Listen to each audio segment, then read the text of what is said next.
તમારી જૂની માનસિકતા છતી થઈ અમિત શાહ આરએસએસ પર આંબેડકરના પૌત્રના આકરા પ્રહાર। બાબા સાહેબ આંબેડકરના પૌત્ર પ્રકાશ આંબેડકરે કેન્દ્રીય ગૃહમંત્રી અમિત શાહ પર પ્રહાર કર્યા છે।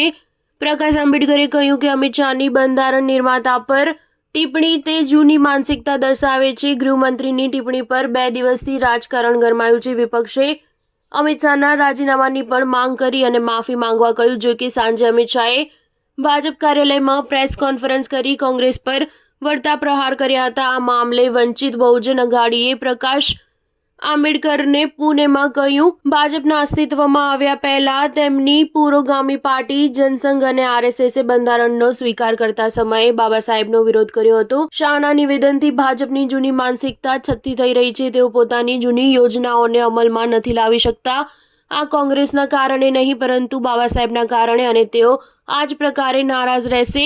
પ્રકાશ આંબેડકરે વધુમાં કહ્યું, શાહની ટિપ્પણીનો હેતુ છે કે અમે BR આંબેડકરથી વધારે ભગવાનનું સન્માન કરવા ઈચ્છીએ છીએ। ઈશ્વરનું સન્માન કરવું મનુવાદનો સ્વીકાર કરવા સમાન જ સારું છે। સ્ટાર ન્યૂઝ 7 હંમેશા સચ્ચાઈની સાથે।